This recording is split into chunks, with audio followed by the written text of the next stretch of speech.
과한 동물성 단백질은 백해 무익합니다. 동물성 단백질, 육류 섭취가 많은 국가일수록 또 많은 국민일수록 오히려 암이나 고혈압, 당뇨, 심혈관 질환, 질병에 훨씬 더 많이 노출돼 있다는 거예요. 우유를 많이 마셨음에도 불구하고 오히려 골다공증, 골감소증이 더 증가하는 패턴을 보였어요. 그 이유는 우유의 성분에 문제가 있습니다. 우리 소장님께서 소화에 굉장히 독이 되는 음식 중에 또 과도한 육류 섭취를 좀 뽑아주셨어요. 어떤 부분을 좀 우려하시는 걸까요? 과도한 동물성 단백질이 미치는 영향에 대해서 연구 결과가 굉장히 많이 나와 있습니다. 미국의 콜린 캠벨이라는 생화학 박사, 영양학 박사님, 교수님이 계시는데요. 동물성 단백질을 전 세계에 오히려 더 보급을 해야 된다라는 취지로 연구를 시작하게 됐는데 오히려 그 정반대의 결과가 나온 거예요. 동물성 단백질, 육류 섭취가 많은 국가일수록 또 많은 국민일수록 오히려 암이나 고혈압, 당뇨, 심혈관 질환, 질병에 훨씬 더 많이 노출돼 있다는 거예요. 네, 그 반대로 동물성 단백질 섭취가 굉장히 적고 오히려 안 먹는 국가일수록 사람일수록 이러한 만성질환에 더 노출되어 있지 않다는 반대의 결과를 얻게 됩니다. 그럼 어느 정도 양이냐 이제 이게 나오는 거죠. 총 칼로리의 20% 이상의 단백질을 먹게 됐을 때 암에 걸릴 확률이 굉장히 높아진다라는 결과가 나왔습니다. 동물 실험에서도 동일한 결과를 냈는데요. 동물에서는 어떤 실험을 했냐면 아플라톡신이라는 발암 물질을 2마리의 쥐에게 투여를 하고 한 마리의 쥐에는 20%의 동물성 단백질, 한 마리의 쥐에는 5% 미만의 동물성 단백질, 5%와 20% 정도로 차등을 뒀는데 20% 이상의 동물성 단백질을 섭취한 쥐에서만 종양이 생겼다라는 결과가 나왔습니다. 그래서 5% 정도의 동물성 단백질은 크게 해로움이 없이 우리 인체가 잘 해독을 하고 또 뭐 필요한 것들을 사용하기도 하는데 20%가 넘어가면 이건 과한 양이 된다는 뜻이에요. 재미있는 것은 이 5%의 양은 어떤 양이냐면 모유에 들어있는 단백질의 양과 일치합니다. 아, 정말요? 근데 또 재미있는 결과는 20%의 동물성 단백질 대신에 식물성 단백질을 20%를 준 거예요. 어떤 결과가 일어났을까요? 식물성으로 바꿔줬더니 괜찮더라는 결과가 나온 거죠. 사실 사람의 이 해부학적 구조를 보면요. 육식동물과 사람의 모습은 굉장히 다르거든요. 육식동물을 하면 이 사자가 떠올리잖아요. 이 사자에 보면 치아, 이 송곳니가 엄청나게 발달이 돼 있죠. 이렇게 뜯어서 먹어야 되니까. 그리고 위산, 이 염산이 산도가 사람보다도 무려 4배에서 20배가량 굉장히 강산입니다. 또 장의 길이도 체간 대비 1.5배에서 2배 정도로 굉장히 짧아요. 육식동물의 장이 짧은 이유는 동물성 단백질이 소화되면서 나오는 대사 산물은 유해 산물이 굉장히 많아요. 그게 암모니아, 요산, 요소, 인돌, 스카톨 이런 성분들인데요. 많을 경우에 또 신장이나 간 손상, 또 몸에 노폐물이 굉장히 많아집니다. 사자의 경우에는 이걸 빠르게 소화시켜서 빠르게 배출을 하니까 문제가 없는데 사람은 체간 대비 6배 정도 되거든요.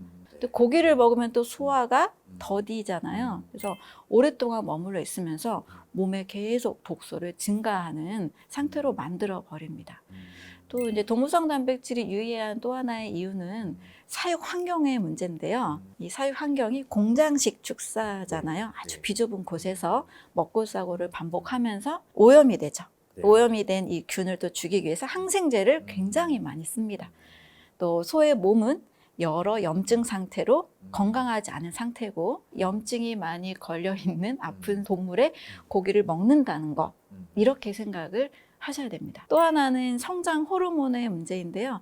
이 소에 알맞는 이 성장 속도, 성장 호르몬이 들어있는데 이거를 사람이 좀 많이 먹게 되다 보면 그 호르몬이 계속 섭취되면서 IGF-1이라는 이 인슐린 성장 인자가 사람 몸에 들어옵니다. 요즘 아이들 보면 옛날보다 조숙증이 많아요. 그러면 성장이 빨라지게 되고 노화도 빨라지고 심지어 암세포도 빠르게 성장할 수 있게 되는 거죠. 이런 이유들로 인해서 과한 동물성 단백질은 하나도 도움이 되지 않습니다. 백해 무익합니다. 또 우리 몸에 또 근육을 또 만드는 게 또 단백질이잖아요. 그러면 식물성 단백질을 말씀을 주셨는데 우리가 좀 섭취하기 좋은 식물성 단백질로는 좀 뭐가 있을까요? 섭취하기 편한 식물성 단백질은 사실 여러 가지가 있어요. 제가 크게 먹어야 되는 음식의 군을 7가지로 말씀을 드리거든요. 과일류, 채소류, 견과류, 버섯류, 해조류, 콩류, 통곡물. 이 음식들을 균형 있게 먹는다면 9대 영양소가 다 공급이 됩니다. 탄수화물, 단백질, 지방, 이 3대잖아요. 여기에 비타민, 미네랄, 식이섬유 6대, 그리고 식물 영양소, 효소, 물까지 하면 이제 9대가 됩니다. 그런데 근육을 만들어야 돼 하면 오로지 이제 단백질만 생각하잖아요. 그런데 한번 생각해 보세요. 단백질을 하나도 먹지 않는 동물이 있어요. 소도 마찬가지고요. 뭐 코끼리도 초식동물이고요. 하마 이런 아이들도 엄청난 근육질이잖아요. 원숭이, 뭐 고릴라, 침팬지, 인원도 역시 바나나를 먹고 거의 뭐 채소 위주로 먹는데도 근육질입니다. 우리가 생각해야 될 게 이 살코기를 먹는다고 근육이 바로 되는 게 아니고요. 우리 몸에 이 근육도 근세포잖아요. 이 세포가 만들어지고 근섬유 다발이 늘어날 수 있는 신진대사가 잘 만들어져야 되고, 신진대사를 위한 50종 이상의 영양소, 뭐 9대 영양소, 이게 균형 있게 들어와야, 그리고 운동을 통해서 근력을 강화시켜야 근육이 잘 만들어집니다. 소장님 말씀처럼 어떤 식물성 단백질을 굉장히 중요하다는 사실을 좀 알았어요. 근데 또 우리가 또 고기를 또 안 먹을 수가 없잖아요. 근데 만약에 고기를 좀 먹어야 된다면 좀 안전하게 먹을 수 있는 이런 방법이 좀 있을까요? 네, 있습니다. 만약에 요리법으로 가장 안전하게 드신다라면 삼겹살 구이보다는 보쌈 정도를 드시는 것이 좀 더 안전하다고 할 수 있습니다. 구우는 동안에 사실 여러 발암 물질도 생기고 최종 당화산물이라는 당독소가 또 증가하는 것으로 최근에 많이 알려져 있어요. 구이보다는 평상시 좀 더 수육을 더 즐기시는 방법이 좀 더 안전하고, 어쩔 수 없을 때는 제가 늘 말씀드리는 해독법을 사용하시면 됩니다. 그럼 이번에는 한번 우유 한번 여쭤보고 싶어요. 우유 우리가 먹으면 골다공증 뭐 해소시키는 데 도움이 된다라고 해서 우리가 우유를 좀 많이 먹는데, 오히려 골다공증을 유발한다, 골감소증을 유발한다라는 또 말씀 좀 해주시고 계세요. 어떤 부분인가요? 이것도 역시 연구 결과가 나온 이야기인데요. 덴마크, 스위스, 스웨덴, 미국 이런 낙농국가 여성들이 우유를 많이 마셨음에도 불구하고 오히려 골다공증, 골감소증이 더 증가하는 패턴을 보였어요. 그 이유는 우유의 성분에 문제가 있습니다. 우유에 들어있는 이 성분은 인이 많아요. 인을 많이 먹게 되면 우리 사람의 몸의 체액은 산성 체질로 바뀝니다. 산성 체질은 몸에 안 좋다라고 우리가 알고 있잖아요. 뭐 암 걸리기 쉬운 체질이다 이렇게 알고 있는데, 약 알칼리 체질이 건강한 체질입니다. pH 7.2에서 4 정도. 그런데 이 알칼리 체질을 또 만들기 위해서 우리 몸은 산이 올라가고 있네 하면서 미네랄을 빼냅니다. 근데 이 미네랄이 바로 뼈에 있는 칼슘이에요. 그래서 체액의 균형을 위해서 칼슘을 더 분리를 해내는 그런 악영향이 생기는 거죠. 그래서 뼈를 튼튼하게 하는 게 아니고 뼈를 약하게 만듭니다. 실제로 제가 이제 강의 중에도 어떤 한 할머니로부터 들은 이야기인데요. 우유를 계속 그 가족이, 자녀분들이 잘 사다 줘서 잘 먹다가 어느 날 이제 우유를 잘 안 사줘서 먹지 못하게 됐대요. 그런데 그때 오히려 골다공증이 마이너스 4에서 뭐 마이너스 1로 더 올라간 거예요. 우유를 한동안 안 먹으니까. 그래서 우유는 오히려 뼈를 더 약하게 만든다. 혹시 무지방이나 혹시 저지방 이런 우유를 먹는 건 또 괜찮을까요? 이런 것도 안 좋나요? 우리가 지방의 함정이 있는데요. 왠지 지방이 많이 들어있다 하면 느낌적으로 이게 문제가 있을 것 같잖아요. 근데 지방은 우리 몸에서 굉장히 중요한 에너지원이면서 우리 세포막 또 뇌세포의 구성 성분입니다.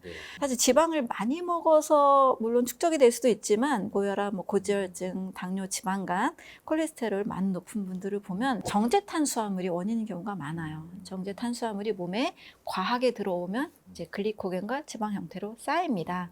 그래서 저지방 우유라고 해서 크게 이게 도움이 될까? 저는 이제 일단 물음표고요. 네, 저지방이다라는 거에 약간 안심을 시켜주고 우유를 많이 먹게 하는 약간의 좀 상업적인 분위기가 있지 않은가라는 생각이 듭니다. 우유에 들어있는 또 하나의 문제점은 바로 카제인 단백질입니다. 카제인 단백질의 특징은 산에 의해서 응고됩니다. 근데 마시면 위에 위산이 들어있죠. 마시면 위에서 굳어버립니다. 우리가 위에서 소화가 돼야 되잖아요. 더 네. 쪼개지고 잘게 네. 해서 소화가 흡수가 돼야 되는데 굳어버리면 오히려 더 소화가 안 되는 거죠. 네. 또 베타락토글로불린이라는 성분이 알레르기 유발 성분이에요. 룰푸스, 루마티스 관절염, 크론병 이런 자가면역 질환 있는 이런 분들의 경우 보면 어린 시절 또 성인이 돼서도 우유를 너무 좋아해서 1리터씩 많이 드셨던 분들이 많으시더라고요. 네. 알레르기 물질이 우유에 들어있기 때문에 이런 차원에서도 좋지 않습니다. 그릭 요거트로 먹거나 요거트 혹은 뭐 치즈류 이렇게 먹는 건 좀 어떤가요? 그것도 안 좋은 건가요? 유산균 하면 건강에 좋은 것 이렇게 거의 답이 내려져 있습니다. 근데 결론적으로는 건강에 해롭습니다. 자, 네, 왜냐하면 모태가 우유잖아요. 유산균 자체는 좋아요. 네. 우리 몸의 장내 미생물에 유익균은 필요하니까. 우유 속에 들어있는 뭐 성장 호르몬, 항생제, 뭐 카제인 단백질 이런 것들은 그대로 있습니다. 그래서 실제 염증이 많은 분들에게 우유 그리고 그런 요거트 제품 예, 이런 것들을 항상 다 끊게 하거든요. 끊으면 훨씬 좋아집니다. 근데 우리가 또 유제품을 또 안 먹을 수는 없을 것 같아요. 좀 안전하게 좀 먹을 수 있는 방법이 좀 있을까요? 항상 우리 원산지 표기를 좀 보면서 네네. 방목해서 자란 방목해서? 예, 소의 우유를 먹는다라면 그래도 좀 안전할 수 있고요. 가끔씩 먹는 우리 또 카페라떼 굉장히 좋아하시잖아요. 맞아요. 건강 상태 아주 좋을 때 먹는 그런 정도로만 생각을 해주시고 염증이 많이 있고 현재 몸에 문제가 있다 이럴 때는 건강을 위해서 절대 챙겨 드실 게 아니고 끊어야 되는 음식이라는 것을 좀 네. 기억해 주셨으면 좋겠습니다.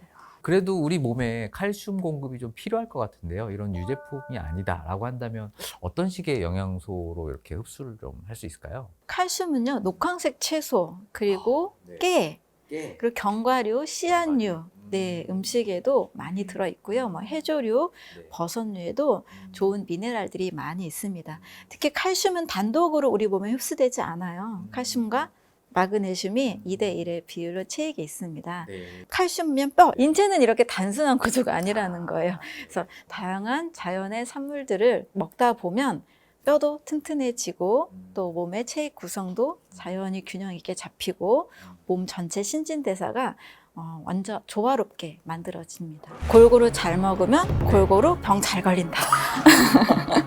여러 소화효소가 섞이기 때문에 제대로 탄수화물도 소화가 안 되고 단백질도 지방도 마찬가지가 되는 거죠. 제가 소화 불량은 항상 독소를 유발한다 이렇게 말씀을 드리는데요.